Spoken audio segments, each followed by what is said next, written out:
gobierno, estuve charlando mano a mano con Santiago Cafiero, con el jefe de gabinete. Durante el programa de esta noche vamos a estar pasando prácticamente toda la entrevista, toda la charla mano a mano que tuvimos con Santiago Cafiero, donde hablamos de todo, de todo. Si te interesa lo que pasa en Argentina, la cuarentena, qué está ocurriendo con la salud, qué pasa con la economía. Ahí ves imágenes detrás mío de lo que fue la reunión, el mano a mano que tuvimos esta tarde. Ahí nos estábamos acomodando, ya te voy a contar detalles. De paso te voy a contar un poquitito del detrás de escena. A ver, todo lo que tiene que ver con lo que está ocurriendo hoy en Argentina, desde la visión en primera persona de nada más y nada menos que el jefe de gabinete de la Nación, lo vas a tener esta noche acá en Hagamos Números. Temas clave. Nos metimos con la deuda, nos metimos con Vicentín, nos metimos con la salud, nos metimos con la economía, con la política, con el rol de la oposición, de todo, de todo. Quédate esta noche prendido acá a este programa porque es imperdible. Antes de arrancar con la nota, quiero darte un dato que es muy importante y no lo podemos pasar por alto, que es el dato que dio a conocer hoy en horas de la tarde el INDEC. Dato oficial, vinculado con la actividad económica. Es importante ver lo que salió hoy porque de esto también hablamos con Santiago Cafiero. El estimador mensual de actividad económica hoy presentó una caída mes contra mismo mes del año anterior, que es como se lo mide, de 26,4%. La actividad económica en la Argentina cayó, el último dato, 26,4%. Es la caída más fuerte desde que existe este indicador. Desde que se mide este indicador mensual de actividad económica en la Argentina, que son décadas, es la caída más fuerte. Nunca hubo un derrumbe de semejante magnitud. Enorme la caída. Una caída que nos retrotrae, si vos mirás la serie histórica de cómo vino evolucionando esto y mirás dónde estamos hoy, estamos en niveles de actividad similares a los del año 2004. 2004. El índice volvió a aquel nivel en el cual la Argentina se recuperaba después de lo que fue la crisis del 2001, la caída de 2002, la salida, el inicio de la recuperación en 2003. Ahí volvimos, dada la magnitud de la caída. ¿Qué hay atrás de esto? Hay años de estancamiento, hay años de caída a partir de la política económica del gobierno anterior, de eso vamos a hablar también en un rato, y hay piña que vino del exterior al mundo entero por el tema de la pandemia y todo el impacto económico que tiene esto de la pandemia y del coronavirus. Rapidito, antes de meternos en temas con lo de Cafiero y ya mismo arrancamos con otra cosa, rapidito te quiero mostrar lo que pasó con algunos sectores dentro de este índice de actividad. Sectores fundamentales, claves para la generación de empleo, para la actividad, para la vida, el día a día de todos nosotros. La industria, ¿sabés cuánto cayó? 34,4%, uno de los principales generadores de empleo. La construcción, un sector que genera empleo, que reactiva la actividad, la industria, porque genera el consumo de insumos de producción nacional, tiene todo un derrame sobre el resto de la economía. Cayó 86,4%. El comercio minorista, mayorista, todo está acá, cayó un 27%. Y hoteles y restaurantes, un rubro, claro, muy afectado por esta situación, un 85,6% de caída. Primero voy a saludar esta noche a mi compañera que está haciendo ingreso en este momento en los estudios de Crónica HD. Lorena, buenas noches. Buenas noches, ¿cómo estás? Bueno, qué maravilla tener esta oportunidad, ¿no? En un momento tan sensible para los argentinos, tener esta entrevista, este mano a mano que nos va a permitir conocer una serie de detalles muy importantes de lo más interno del gobierno nacional acerca de una cantidad enorme de temas, ¿no? Así es, hablamos de todo, ¿sí? Esta noche estamos acá con Lore, no está Gustavo Guido Llaga, no se asusten, no por nada en especial, tema de que ahora también empezamos a cuidarnos un poco y tratar de tener la menos movilidad posible, incluso acá en el estudio y en el ámbito laboral. Bueno, ya mismo nos vamos a meter con la entrevista con Santiago Cafiero, mano a mano, relajada, distendida, pero a fondo, siendo la hora que es de la noche, lluvia, quizá da para abrirte un vinito, si podés relajarte un poquitito y cerrar el día escuchando los temas que abordamos con el jefe de gabinete. Agustín, te pregunto,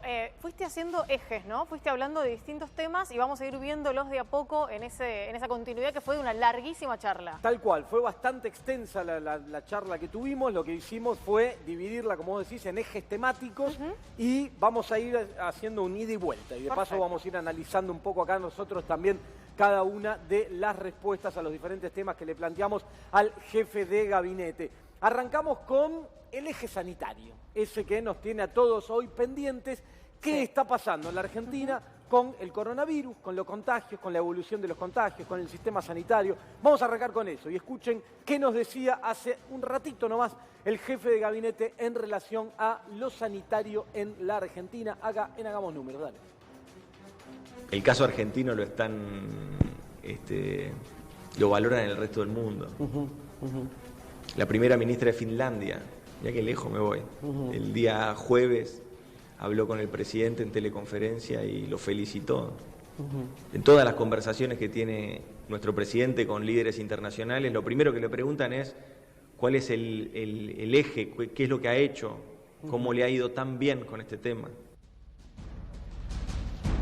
Bueno, ahí estábamos. Se nos contaba entonces que la Argentina está siendo utilizado como ejemplo en otros lugares del mundo a partir de cómo es que está abordando, cómo es que está tratando esta situación desde lo sanitario. Perdón, en ese punto digo, es interesante que además lo que marca el jefe de gabinete es una conversación de hace horas nada más del presidente argentino con mandatarios del extranjero respecto a la situación de nuestro país. Ajá, así es. Bueno, vamos a seguir ahora con otro de los temas vinculados con esto también, acerca de los anticuarentena. ¿Qué nos decía? A ver. El presidente es claro con eso. Hay dirigentes de la oposición con los que tenemos mucho acuerdo, que podemos ir avanzando, que estamos coordinando acciones, que casualmente son los dirigentes de la oposición que tienen responsabilidad de gestión, ¿no? Que se deben esa responsabilidad de gestión al voto popular, de un municipio, de una provincia, de la Ciudad de Buenos Aires. Y en ese sentido hay coordinación, y eso es muy bueno. Porque cuando vemos el resto del mundo, donde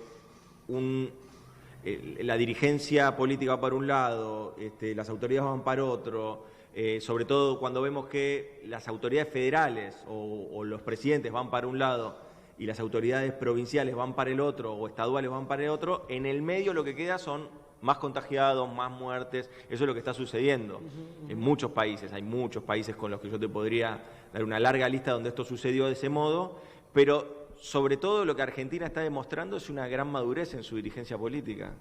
Y esa madurez no hay que darla por sentado, porque en otros países no sucedió esto.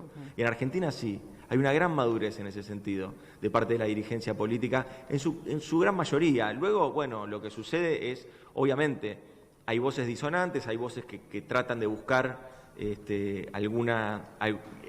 conseguir algún rédito político a partir de generar más angustia o de pararse en la angustia de la gente para generar algún título mediático. Eso lamentablemente existe, pero a ellos lo único que tenemos, con los unos tenemos que coordinar y con los otros deberemos enfrentarlos. Bueno, ahí nos contaba también algo que acá en el programa varias veces te analizábamos, ¿no? El hecho de que aquel sector de la oposición que tiene responsabilidad de gestión está trabajando, y Cafiero lo destacaba, muy juntos, muy codo a codo con el gobierno. ¿Sí? Ahora, hay otros sectores que hacen alguna utilización política, ¿no? Es impresionante porque de alguna manera no deja de ser la grieta puertas adentro de la oposición, que nosotros venimos contando, que venimos marcando, que alguna de las reuniones de los últimos tiempos marcaron como certeza respecto de eso, y hace bien el jefe de gabinete en señalar esta diferencia entre los que tienen la gestión por delante y se suman a esta responsabilidad de gestionar y los que están del otro lado, ¿no? Bueno, ¿y sabés de qué le hablaba también hace un rato? De algo que acá en el programa nosotros abordamos y mucho, que es el dilema, el falso dilema, a nuestro entender, que algunos sectores pretenden instalar entre salud y economía. Que si se atiende una cosa, se descuida la otra. Nosotros acá varias veces te dimos nuestro punto de vista y te lo analizamos, pero vamos a escuchar qué nos decía hoy, hace un ratito, el jefe de gabinete, cuando le preguntaba acerca de esto, de este dilema entre salud y economía. A ver. ¿Reciben muchas presiones de sectores económicos para, por favor, permitime abrir este sector, esta rama, esta otra? ¿Cómo van llevando eso? Mira, creo que hubo un entendimiento en todo este tiempo. Al principio, como parecía algo más alejado, como parecía todavía no había un volumen de casos que generara bueno, este entendimiento más propio que existe hoy, había otro nivel de, si querés, de idea con respecto a las aperturas necesarias o cuáles eran las actividades que sí se tenían que abrir y cuáles no. Había un campo muy opinable en ese sentido. Hoy por hoy, con los casos ya lanzados, con la situación que tenemos sobre todo en AMBA y con el testimonio que hemos dado, que donde no hay casos se han abierto y se han reanudado las actividades. Acá no hay una cuestión obcecada, ni mucho menos, ni dogmática. Nosotros queremos que se reanude la actividad productiva, económica, incluso las actividades sociales. Allí donde se ha podido hacer, que es en la gran mayoría del país, del territorio nacional, se está haciendo, se está dando esto. Digo, San Juan tiene el 90% de las actividades reanudadas, provincia de Buenos Aires incluso, el interior de la provincia está la mayoría reanudado, provincias como Entre Ríos, como Santa Cruz, es decir, hay una reapertura programada en todas esas zonas de la Argentina. Bueno, en el AMBA toca otro momento, en el AMBA toca cuidarnos más. Y en ese sentido yo lo que te puedo decir es que había sectores económicos que en su momento eran poco reflexivos, pero hoy no, hoy ya todos entienden la situación en la que estamos y entienden cuál es el eje donde el presidente está poniendo su mayor énfasis, que es en el cuidado de las personas, en el cuidado de la vida, y esto, que creo que lo marcaste bien vos. Sin salud tampoco hay economía. No, claramente. Ahora, una muy puntual de esto. Me preguntaban, para la etapa que viene a partir del miércoles, ¿actividades no esenciales van a poder distribuir por delivery o todavía no está definido eso? En la primera etapa del 20 de marzo no se podía, ¿ahora se va a poder? Vos me decís comercios. Claro, por ejemplo, un comercio que no es esencial, vende zapatillas, ¿va a poder hacer delivery si se lo piden por online o no? Hoy por hoy lo que está autorizado, en la zona del AMBA, lo que está autorizado es el delivery de, si mal no recuerdo, solamente el delivery de alimentos, farmacia y artículos. Como era la primera etapa. Como era la primera etapa. Por ahora se evaluará, pero sí, no porque lo que se busca es, lo que necesitamos es restringir mucho la circulación. Cuando más gente circula. Nosotros en el AMBA tenemos circulación comunitaria del virus. Es decir, que el virus está afuera. Sí. Eso es lo que implica. Y si la gente se mueve, lo lleva. Si la gente se mueve, lo lleva.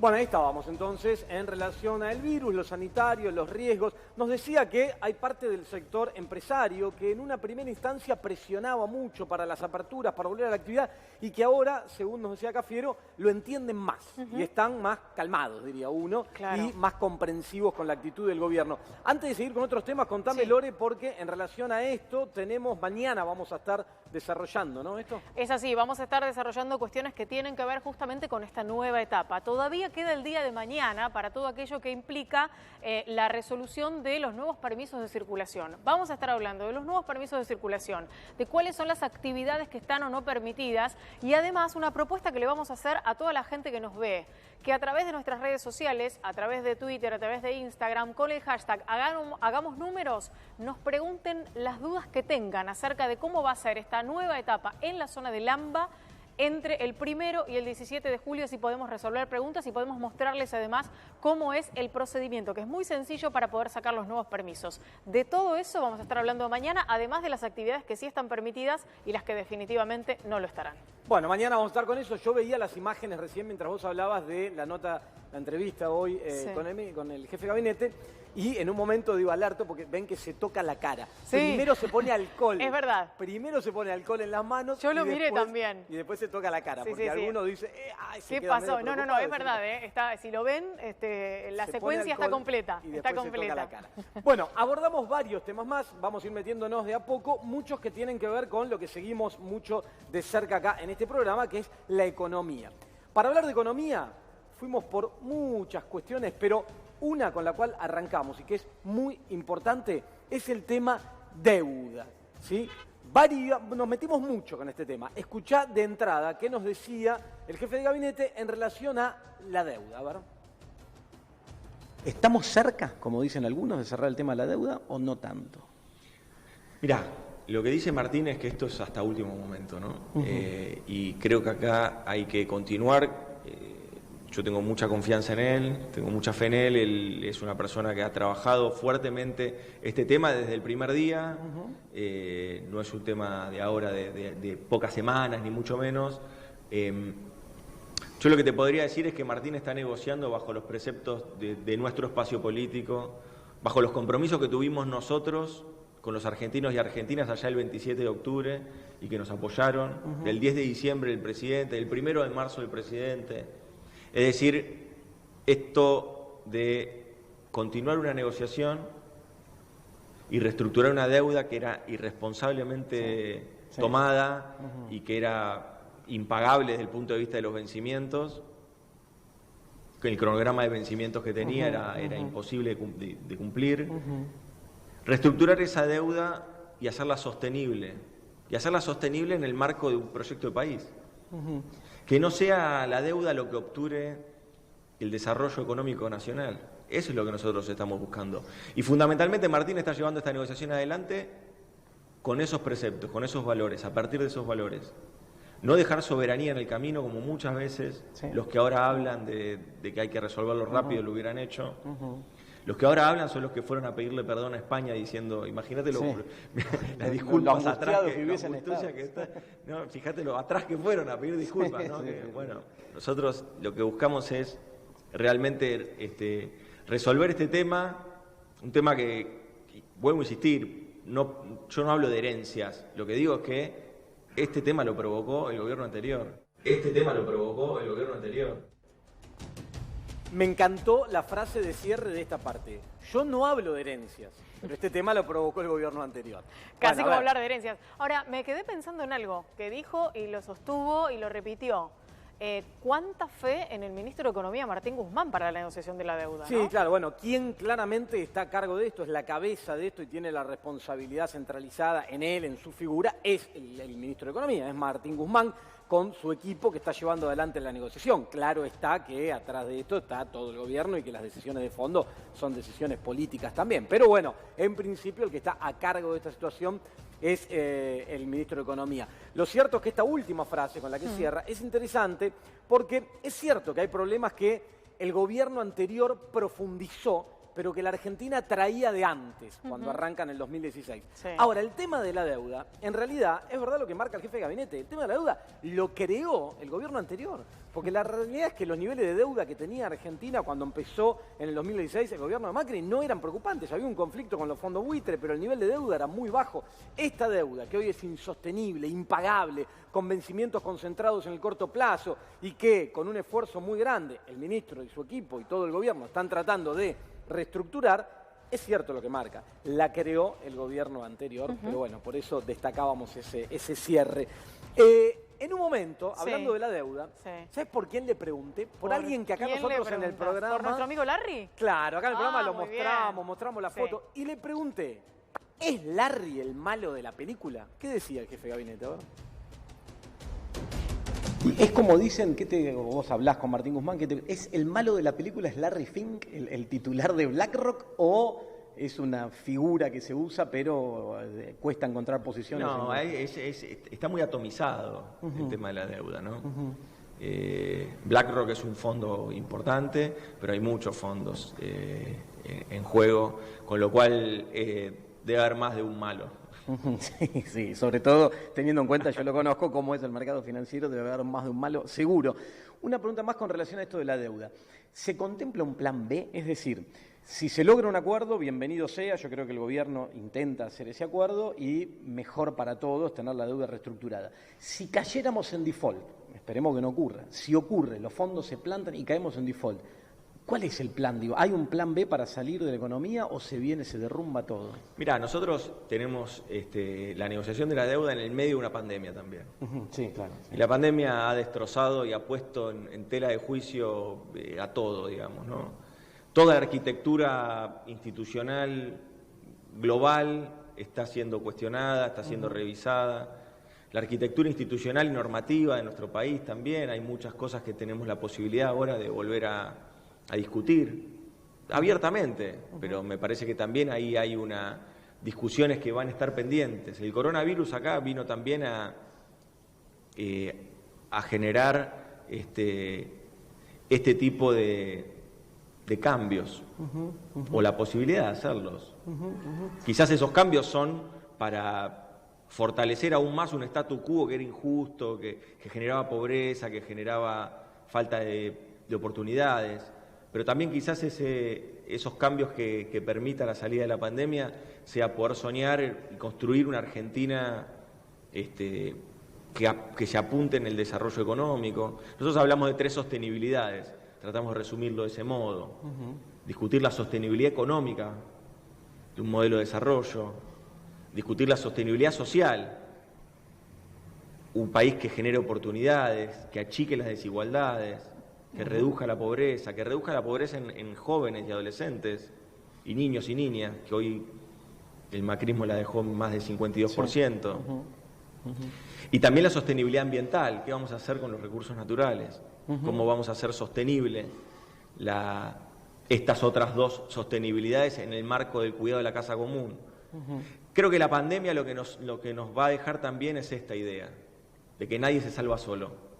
Y sobre esa idea de que nadie se salva solo tendremos que juntarnos para discutir qué tipo de país queremos, y me parece que tenemos una oportunidad allí. A ver, habla de una oportunidad. Y cuando dice nadie se salva solo, me dio el pie para ir por otro lado. Vos viste, Lore, recién mientras hablaba, en un momento mostrábamos otras imágenes, la de Larry Fink, que está ahí atrás, por ejemplo, el malo de la película, y mostrábamos un edificio. ¿Vos llegaste a reconocer que lo reconocí. ¿Será que volveremos en algún momento a recurrir al FMI? Bueno, eso le preguntaba esta tarde, porque digo, algún tipo de ayuda vamos a necesitar. Hay quienes plantean, ¿y el Fondo Monetario puede jugar un rol en el acuerdo de la Argentina por la reestructuración de la deuda, o se va a mantener al margen como hasta ahora, que apoya desde lo discursivo, pero que sobre la mesa no pone nada? ¿El gobierno quiere o no quiere que el Fondo Monetario se sume a esta negociación y juegue algún rol en esta partida? Bueno, esto le pregunté al jefe de gabinete y a ver, escucha qué decía. Cuando ustedes llegaron al gobierno, se le dijo al Fondo Monetario, gracias, hasta acá llegamos. Digo, los desembolsos que el gobierno de Macri había comprometido por 57.500 millones pararon en 44.500. ¿Se evalúa la posibilidad, en el marco de la reestructuración, de volver a pedirle plata al Fondo Monetario, o eso está cerrado? No, por ahora lo que nosotros estamos haciendo es trabajar sobre la reestructuración de la deuda. Y como bien dijiste anteriormente, Argentina siempre ha demostrado vocación de generar un marco de negociación adecuado, insisto, defendiendo los intereses propios y sin dejar soberanía, pero tratar de reestructurar. Argentina nunca se fue de ninguna mesa de negociación, nunca pateó la mesa y se fue, eso no pasó. Nosotros venimos con mucha responsabilidad tratando de resolver esta problemática. Bueno, una vez que esté resuelto eso, tendremos que seguir abordando con los organismos multilaterales de crédito, y bueno, ¿cómo adecuamos un modelo de país? Pues me parece que acá no hay que hablar solamente de un punto. Nosotros tenemos que ver qué modelo de país enfocado en lo productivo, enfocado en el desarrollo económico, en la generación de empleo, y abandonar ese país de la especulación financiera, en el que nos había metido el macrismo fundamentalmente. Bueno, ahí estaba y nos explicaba acerca de también la importancia que tiene el tema de la deuda para la Argentina. En concreto, si el Fondo Monetario va a jugar un rol o no, digo, la pregunta no apareció en la edición, pero lo que yo le decía es, cuando llegaron ustedes al gobierno, el Fondo Monetario se había comprometido a desembolsar 57.500 millones de dólares con el gobierno de Macri Cuando llegaron ustedes, les decía, habían desembolsado solo 44.500 y les dijeron, gracias muchachos, hasta acá llegamos. Ahora, ¿hay posibilidad de que pongan el resto de la talanga y eso ayude? Bueno, no hubo una respuesta concreta, no fue al punto. Ahora, con respecto a las cuestiones que tienen que ver con la oportunidad, porque vienen de la mano de la economía y de todo lo que analizaron ustedes en este eje económico con el jefe de gabinete. Habló de oportunidad y habló de una clase política de algún modo a la altura de las circunstancias. Me pregunto cuál es la sensación que te dejó a vos respecto de la relación con la oposición y este backstage, de alguna manera, que tiene que ver con lo que vos viste, con lo que vos sentiste, más allá de las preguntas que tenemos acá en el aire. Primero, digo, yo lo que notaba en el jefe de gabinete, y en un punto sorprende, pero gratamente, es el aplomo, la tranquilidad, ¿no? Digo, es una situación delicada la que estamos atravesando, inédita, insólita. Yo hablaba en un momento, le digo, ¿alguna vez pensaste en enfrentar una situación así? No, nadie. Claro. Bueno, dentro de eso, el aplomo, la calma que demuestra es interesante. Ahora, en relación a la oposición, yo creo, y lo que percibí por cómo me comentaba las cosas, es que lo que nosotros veníamos analizando acá es real. Que ellos, con un sector de la oposición, que tiene responsabilidad de gestión y que está muy preocupado también con lo que está pasando, están trabajando codo a codo. Y probablemente sigan trabajando. Están trabajando en conjunto, seguirán trabajando de ese modo, y lo que te transmite es que la relación es muy cordial, es muy buena, que están haciéndolo prácticamente como si fueran, mirá lo que te voy a decir, como si fueran un gran frente político, aunque tengan discrepancias de fondo. Ahora, fue muy crítico cuando le preguntábamos por aquel sector de la oposición que no tiene responsabilidad de gestión, o incluso aquellos sectores que no tienen ni siquiera representación parlamentaria, pero algunos hacen mucho ruido en medios de comunicación, por ejemplo, que baten la bandera de la anticuarentena, etc. Y ahí lo que nos decía es, entendemos que es parte de un juego donde buscan algún tipo de espacio y de mostrarse, ¿sí?, con alguna bandera política, pero consideramos que es muy responsable hacerlo en este momento, ¿no? Pero... Bueno, abordaste otros ejes con el jefe de gabinete, no nos quedamos solamente en la cuestión sanitaria, en la cuestión de la economía, de la deuda y demás, sino que aparecieron otros ejes y sobre todo noticias muy actuales. Muy actuales, que tienen que ver con lo económico, pero que tienen un alto contenido político. Y me metí a hablar con el jefe de gabinete esta tarde acerca de Vicentín. Escucha. ¿Qué pasó con Vicentín, no? Digo, antes hablaba de la comunicación cuando arrancamos esto. Explicar más qué pasó, porque lo de Vicentín no es una empresa que quebró por la pandemia, ni mucho menos. Hubo ahí una cosa que se está investigando, hay una causa penal en el medio. Dos cuestiones es, ¿crees que les faltó explicar más de fondo qué era lo que pasaba con Vicentín para que la sociedad lo incorpore? ¿Y crees que es un problema a la hora de estructurar la deuda hablar de una expropiación en este caso? Mira, nosotros, más que hacer un análisis retrospectivo de lo que sucedió con eso, lo que nosotros queremos dejar en claro es que nosotros lo que buscamos es rescatar una empresa. Y rescatar una empresa no por los empresarios, sino que rescatar una empresa porque hay un montón de familias que hoy dependen del funcionamiento de Vicentín. Hay un montón de familias que hoy dependen de que Vicentín les pague sus deudas. Esas familias son pequeños productores agropecuarios, bueno, y todo el entramado que está alrededor de una gran empresa como esta. Es una empresa muy, muy potente y muy, muy importante. Para nosotros no se tiene que perder de vista eso, ni de eje eso. El eje es el rescate de esta empresa que tiene estas características. Los medios para llegar a ese rescate, bueno, esos medios el presidente demostró que es muy amplio, que no es dogmático y que sabe escuchar. Y entonces entendió que quizás, como él lo planteó, si había otras posibilidades de otros caminos, poder explorarlos. Y eso es lo que se está haciendo con Vicentín.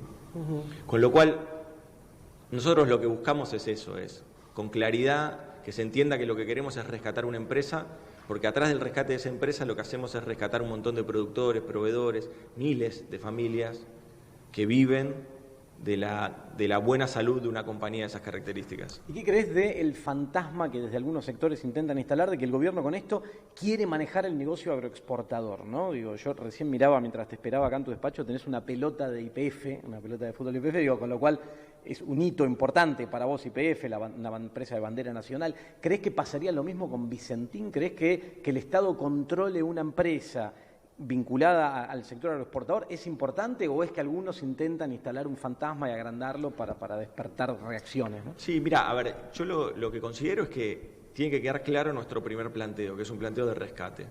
Nosotros venimos a reparar, en líneas generales, deudas sociales, económicas, culturales, que dejó 4 años de un gobierno muy malo, muy malo.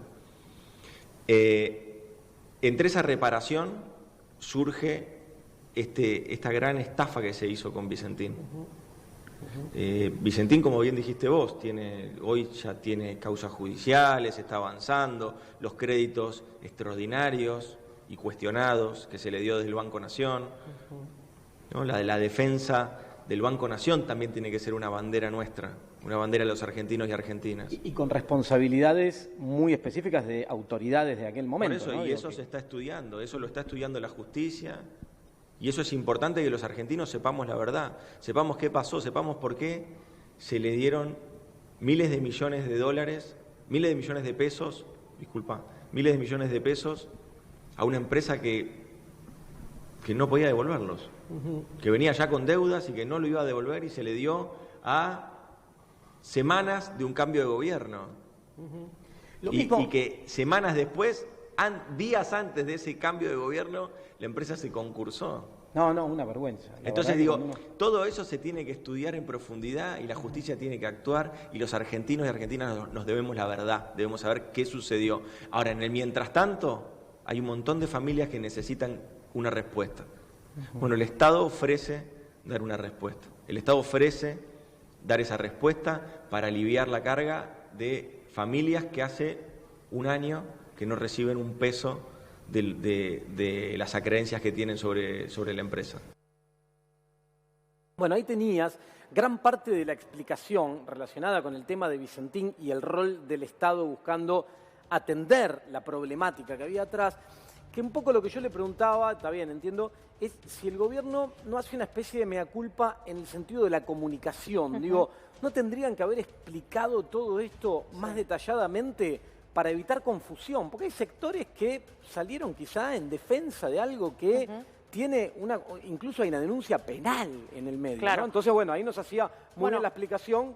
De hecho, Agustín, y no llegamos a contarlo aquí, pero hemos hablado mucho de Vicentín, en las horas en que todo el conflicto estaba prácticamente en las calles respecto de esa situación, hubo mediciones que se hicieron de diferentes consultoras para saber la opinión de la gente, y en rigor de verdad lo que uno terminaba de entender era que la respuesta más contundente era la falta de información sobre el tema Vicentín. O sea, la opinión estaba atada a una especie de creencia respecto de cómo ciertos gobiernos actúan sobre determinadas empresas, ¿no?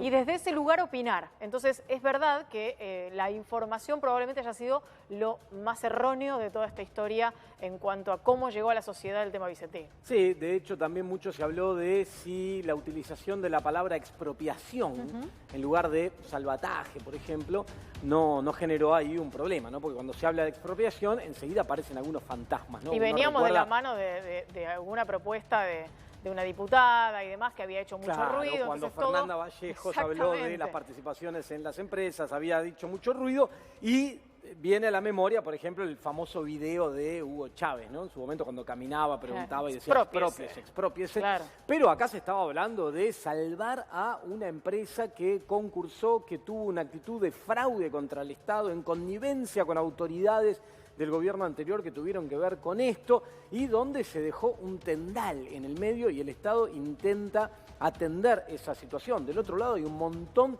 de pequeños productores que están siendo afectados por esto. Y muchos de los que defienden la situación de Vicentín y salen con la bandera de la propiedad privada, acá está en riesgo la propiedad privada, tienen que entender que Vicentín y las autoridades de esa empresa generaron su negocio, su fortuna, y lo hicieron crecer en base a no respetar la propiedad privada del resto. ¿Sí? Porque cuando vos le estás pidiendo o estás tomando, ¿sí?, granos de un pequeño productor al cual sabés que no le vas a pagar, estás afectando su propiedad privada. Y ahí tiene que interceder y actuar la justicia, y de alguna forma también, por el impacto económico que tiene y sobre todo el conjunto, también tiene que actuar el Estado. Esto es un poco lo que nos explicaba Santiago Cafiero esta tarde relacionado con el tema Vicentín. Pero hablamos de otras cosas. Hubo más, porque además una de las cosas que venís contando y adelantando aquí es la continuidad de las ayudas que el gobierno va a brindarle a la sociedad, a la población, a los trabajadores, por sobre todas las cosas, respecto de una situación muy compleja en materia económica, de no poder volver a la actividad. Bueno, ¿qué pasó con eso? Tal cual. Y nos paramos sobre el IFE, el ingreso familiar de emergencia, donde ahora viene la tercera etapa del IFE, y le preguntábamos sobre esto. Viene el IFE, llegó para quedarse, va a aumentar, hablamos de todo. A ver, escúchalo. En algún momento, Fernanda Raberta, titular del ANSES, deslizó la posibilidad de que el IFE haya llegado para quedarse o que se transforme en una especie de programa de lo que se conoce como renta universal. ¿Crees que puede ser que hay margen para sostener eso en la pospandemia? Mira, actualmente todavía estamos pagando porque son 9 millones, fíjate la escala, ¿no? De política pública, 9 millones de argentinos y argentinas. Sí. 2,5 millones de argentinos y argentinas trabajadores del sector privado que cobraron el 50% de su sueldo. Con el ATP. Con el ATP, ¿no? Pero fíjate la escala en la que la pandemia, digamos, le exigió al Estado que tenga respuesta, digamos, ¿no? Y la decisión política de un gobierno, naturalmente, porque en el resto de la región no hay políticas de estas características. Se habrán hecho otras, pero de estas características no hay. Y nosotros, lo que te puedo decir es que hoy todavía estamos abonando estos 9 millones de argentinos y argentinas que están cobrando el IFE, la segunda tanda del IFE. Una vez que terminemos eso, que termina la semana que viene, los pagos, pues un cronograma de pagos muy extendido, porque también otra cosa, no podíamos generar, no se pueden generar aglomeraciones de gente, con lo cual había que hacer un cronograma de pagos bien extendido. Eso se va a terminar de pagar la semana que viene. Una vez que terminemos de pagar, vamos a ver ahora esta próxima etapa que ya va a estar más focalizada en las zonas donde hay aislamiento, básicamente. ¿Hay posibilidad de, para la cuota 3, un aumento o seguimos hablando de los 10.000 pesos? Mira, por ahora lo que nosotros estamos evaluando es cómo terminamos de pagar la segunda tanda, cuando empecemos a diseñar esta si querés, esta etapa más focalizada del IFE, ahí veremos también qué tipo de recursos y cuáles son los recursos que tenemos como para afrontarlo. Todavía no está dispuesto eso. Bueno, ahí estaba. Hay cuestiones que nos cuenta el propio jefe de gabinete que están en estudio todavía, que no están definidas. Por ejemplo, si va a tener un aumento o no el IFE de acá en adelante. Por ahora está en estos 10.000 pesos que conocemos, ¿no? Yo tengo una duda, porque hay un tema que venimos preguntamente acá. Me lo preguntaste el otro día, creo que el jueves. Me preguntaste respecto de lo que estaba tratando el Congreso y demás. Me dijiste, ¿y el proyecto de ley del impuesto a la riqueza? Claro, porque viste que acá cuando arrancó la cuarentena se planteó este proyecto de ley. Impuesto a las grandes fortunas, vamos a llamarle, que tenía que ver con solventar parte de los gastos que implica esta fuerte intervención del Estado para evitar un colapso económico frente a la crisis que estamos atravesando. Medio que quedó se ahí, habla, va, ¿no? Viene, sale una cosa, sale un proyecto de teletrabajo, sale un proyecto de otra cuestión, y este medio que está dando vuelta. Por eso un datito chiquito que tiene que ver con una publicación de las últimas horas de Horacio Verbitsky. Yo no sé lo que te contestó el jefe de gabinete Santiago Cafiero, ahora lo vamos a ver, pero en esa nota Verbitsky dice que sí, que se va a presentar. Y deja entrever algo que tiene que ver con la situación que vamos a empezar a vivir a partir de mañana. Dice, se va a presentar a partir del 17 de julio o cuando efectivamente termine la cuarentena, con lo cual deja entrever la continuidad y por lo tanto probablemente la extensión en el tiempo a la hora de pensar en que efectivamente ese proyecto se trate en el Congreso. Sí, o al menos su idea de que la cuarentena va a tener una continuidad, qué sé yo. Ahora, yo le pregunté sobre esto al jefe de gabinete. Le digo, ¿qué pasa con este impuesto a las grandes fortunas? ¿Por qué tarda tanto? A ver, ¿qué dijo? Escuchémoslo. Hay muchos que se preguntan, ¿por qué tarda tanto el impuesto a las grandes fortunas? ¿Está frenado eso? ¿Es porque la oposición pone trabas? Mirá, eso es parte de la agenda legislativa. Tengamos en cuenta que la agenda legislativa, obviamente que no se pudo reanudar con normalidad. ¿Por qué? Porque hay muchos que están en sus provincias, muchos diputados, muchos representantes, senadores mismos, que están en sus provincias, a otros están en aislamiento, otros están en distanciamiento, es decir, hoy toda la actividad legislativa también se vio en el medio de lo que es los cambios que hay que hacer para hacer funcionar las tareas habituales, digamos, ¿no? En ese sentido, yo creo que para nosotros, digamos, para el Ejecutivo es una ley muy interesante, pero entiendo que los tiempos legislativos son otros y tienen que generar los consensos necesarios para que ese tipo de leyes puedan discutirse y debatirse en el recinto. Sí. Bueno, por ahora, ahí está, digamos, lo que nos contaba es, sí, se tiene que debatir, se tiene que discutir, lo cierto es que por algunos motivos, operativos también, ¿no? Porque hacía referencia a la lejanía, a esta cuestión más cibernética que se está utilizando, otros problemas. Hoy apareció, claro, apareció un contagio. Un contagio. Tanto que se habló de la modalidad presencial o no en las cámaras, si tenía sentido, ciertos sectores de la oposición ahí lo tenemos. Que para pinchar y meter Acá presión, están. ahí está, decía, no, hay que ir, hay que estar. Bueno, apareció otro caso de coronavirus positivo, COVID positivo, en la Cámara de Diputados, y además un diputado de la oposición. Que estaba presente. Claro, en la sesión remota o la sesión mixta estaba presente, con lo cual todo eso implicó poner a funcionar todo el protocolo para saber cómo está la situación con respecto a los demás compañeros que estaban ahí en ese mismo recinto y desinfectar, obviamente, el recinto. Y te sumo un dato que empieza a generar situaciones de riesgo. Por ejemplo, si vos mirás las imágenes, cuando este diputado exponía la semana pasada, quien estaba en la banca delante de él, muy cerquita, porque las bancas, si alguien entró alguna vez al recinto de la Cámara de Diputados, tienen muy poca distancia entre una y otra, un pasillo y otro, y aparte, en este caso, peor porque está un poco más arriba, ¿no? Digo, por esta cuestión del contagio. Quien estaba adelante de él, si mirás los videos, es Facundo Suárez Lastra, que Facundo Suárez Lastra, muchos aún hoy le siguen diciendo Facundito, porque recuerdan su rol en la coordinadora, ya por la época alfonsinista en los años 80, pero hace rato que dejó de ser Facundito. Ya casi que no era en ese momento, mirá lo que te digo. Y es un señor que tiene 66 años, con lo cual está en grupo de riesgo. Bueno, tendrá que hisoparse, ver cuál es el resultado, pero con esto lo que queremos marcar es cuidado, a prestar atención, dar el ejemplo. Hay imágenes que se lo ve a el diputado Iglesias, que está conversando estos días con este diputado que ahora dio positivo, sin el barbijo, se lo había corrido y lo tenía colgando acá abajo.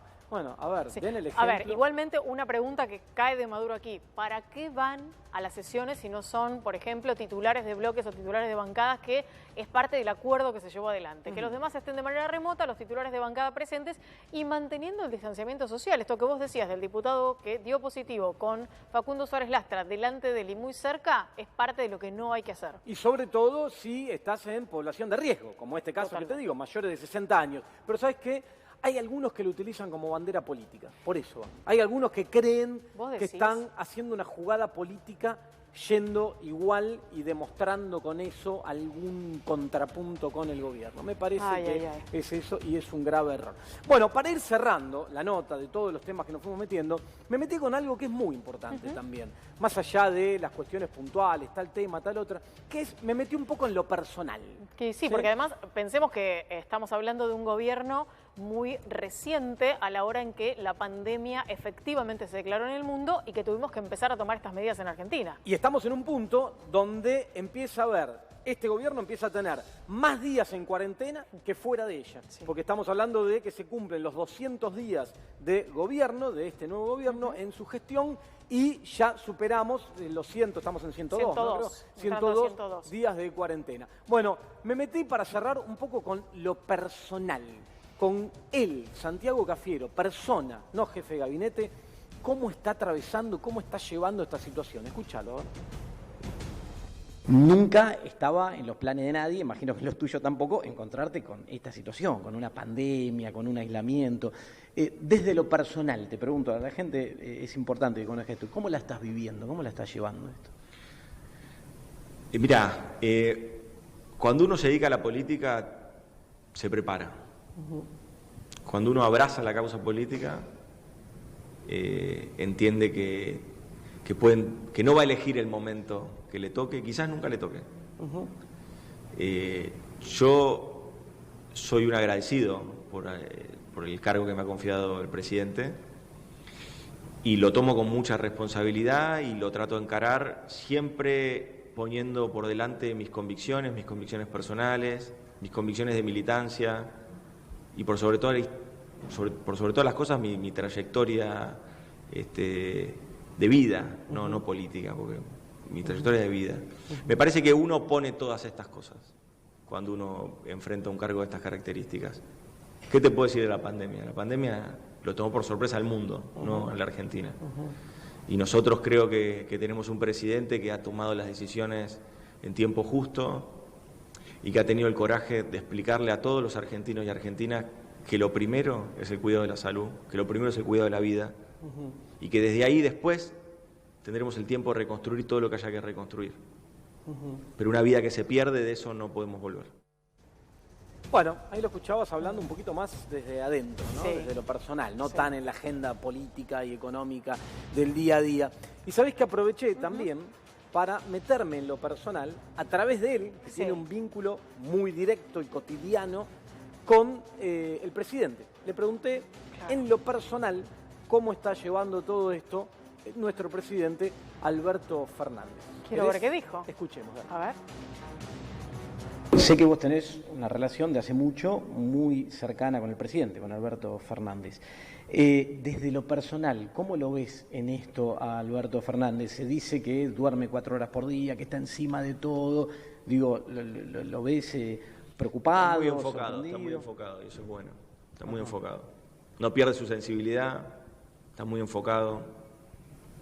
Sabe de la integralidad que necesitamos, que si bien lo primordial es el cuidado de la vida, también tenemos que generar las herramientas necesarias del Estado para que la economía vuelva a reanudarse, vuelva a reactivarse, que el empleo vuelva a generarse en nuestro país. O sea, también sabemos que hay un montón de variables que no nos gustan y que se dan y que son parte de las externalidades que tiene la pandemia. Vos lo decías, lo enunciabas anteriormente. Hoy ya casi es indistinto los países que han hecho cuarentena con los que no han hecho cuarentena, los que han hecho aislamiento con los que no han hecho aislamiento, los que han tenido medidas sanitarias fuertes a los que han tenido medidas sanitarias leves. Desde el punto de vista económico, todos están cayendo, todos. Y lo que no es lo mismo es en la cantidad de muertes. Por eso yo creo que el presidente está muy enfocado porque está muy convencido de que tomó las decisiones adecuadas. Bueno, ahí lo tenías hablando en términos personales del presidente y cómo está atravesando esto. Lo que marcaba tenía que ver porque en algún momento hablábamos acerca de algo que acá en el programa también te mostramos, ¿no? Las proyecciones de caída del Fondo Monetario Internacional que muestran que muchos países que no atendieron la salud creyendo que de esa manera priorizaron lo económico van a tener este año caídas más fuertes todavía. El fin de semana hubo un diario nacional que, y esta corre por mí, manipuló algunos datos para mostrar que esto no era así, pero la realidad es que las proyecciones del Fondo Monetario marcan lo que te digo.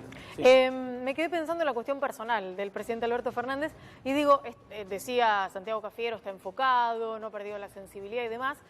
¿Y sabes en qué pienso? En el después y en la historia, porque en líneas generales uno hoy no lo piensa, porque no estás pensando en la historia y en el bronce y en lo que vendrá, pero sea lo que sea que suceda, ocurra lo que ocurra, con el resultado de esta gestión, el presidente Alberto Fernández va a quedar en la historia. Va a quedar en la historia como el presidente que llevó adelante el momento más complicado probablemente del siglo en términos sanitarios para el mundo y en particular para la Argentina. Después veremos los resultados y ahí sí será la historia la que se ocupe de juzgar qué fue lo que pasó, ¿no? Sí, esperemos por el bien de todos que sea termine bueno. siendo recordado con éxito en esta gestión. Bueno, para cerrar la nota, nos queda poco tiempo de programa ya, escuchá algunas reflexiones finales que hacía Santiago Cafiero en el mano a mano que tuvimos hace un ratito nomás. Somos argentinos, nosotros siempre vamos a cuestionar, siempre vamos a decir que Messi juega mejor en otro lado que cuando viste la selección, siempre vamos a decir un montón de cosas. Ahora, lo cierto es que tenemos que estar contentos los argentinos, pero no por el presidente, por un gobierno, tenemos que estar contentos porque las familias, los argentinos y argentinas, todos, la sociedad en su conjunto, nos hemos tomado con mucha responsabilidad esto y cualquier logro que tengamos va a ser un logro de cada uno de nosotros. Cualquier logro que tengamos, cualquier vida que salvemos va a ser una vida que hayamos salvado entre todos. La lucha contra la pandemia no es la lucha de un gobierno, es la lucha de una sociedad, es la lucha de la Argentina contra una pandemia.